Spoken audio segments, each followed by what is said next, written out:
Multiple tank syndrome is a lot more than just a disease. It can have some utility, and we're gonna take full advantage of that today. Welcome back to Logan Rando Aquascaping. Today, I have a long overdue update for you guys on my UNS60 U.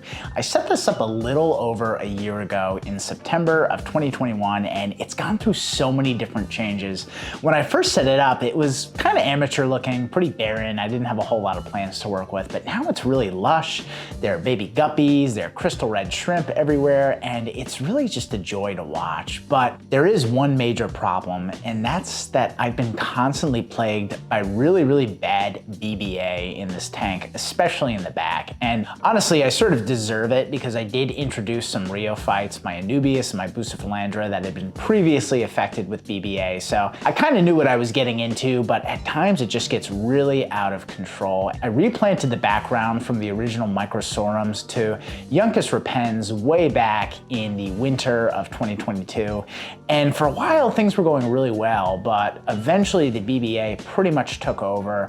And even with a couple big trimmings, it's just not recovering. So today, I'm gonna show you guys how to completely replant the background. So let's get right into that. Okay, so as much as I love this Uncus repens, it's gotta go. And when you have plants that are really suffering and are totally infested with algae, oftentimes it's better out than in the planted aquarium hobby. So that's exactly what we're gonna do today. And in order to replace these plants, I'm gonna need a lot of plant matter. And that's where having multiple tanks comes in handy. So multiple tank syndrome is a lot more than just a disease. It can have some utility, and we're gonna take full advantage of that today. So let's head over to my 8845P. As you can see, this tank is fairly overgrown. I mean, I do trim it weekly, but the cool thing about Rotala is that it grows so fast. So let's get this trimmed down, and now we've got a bunch of trimmings that we can use to replant the background of my UNS60 U. But first, we've got to get those old BBA infested plants out of the tank. So this can be a delicate process depending on what you're removing, especially if you're removing some plants that are really heavy root feeders. Uncus repens tends to create some pretty heavy root structures, so the key to this is to move nice and slow and delicate and just very gently wiggle the plants out of the soil. This will prevent you from really disrupting things and making a big mess and releasing a ton of waste organics.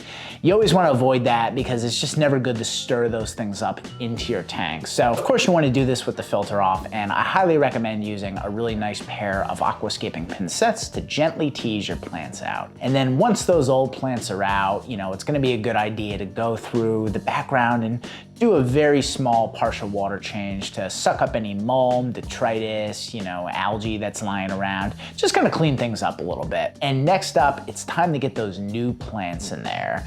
And if you need some time to arrange your plants or you need to walk away from the tank a little bit, this is where just turning your filter back on is gonna be a good idea. I'm running an OASE Biomaster 600 on this tank. It's got a pre-filter, so I have no problem sucking up, some debris and detritus, but it's gonna make sure that my beneficial bacteria are continuing to get oxygen, because when you're doing those long multi-hour maintenance sessions, you don't want your bacteria, your beneficial bacteria, going without oxygen for too long. So once in a while, run your filter a bit. Now it's time to plant the Rotala. And as you can see, I have arranged the Rotala so that they're all oriented properly for planting. And I've got a nice mix of Rotala Atra and Rotala Green.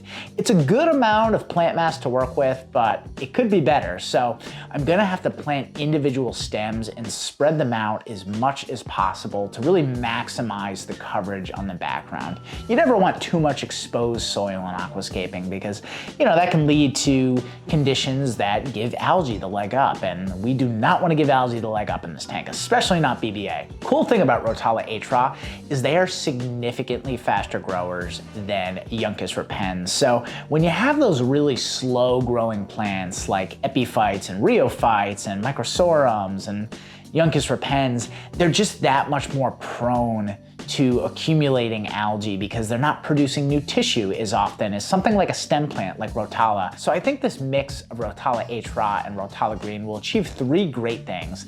Not only will it aesthetically look really cool with the mixed coloration, it'll provide really nice coverage for my shrimps and my baby guppies, and it'll provide nice, healthy, fast-growing plant mass that is gonna help outcompete the algae. So with any luck, in a few months, this tank will be back to its prime. And to top it all off, we'll have something new and fresh after a year, which is always nice with your aquascapes. You tend to get a little bit bored of them after a certain amount of time, and that's where replanting a portion of the tank can really add some intrigue and interest into it and renew your fascination with the look of your tank. So that's all the time we have for today, but thank you so much for watching. Let me know down below in the comments what you think of this change. If you think the Rotala H-Ron Rotala Green is a nice little upgrade from the Yonkers for Pens, and stay tuned for an update on this same tank in a few months. Thanks for watching. This has been Logan. I'll catch you guys next time.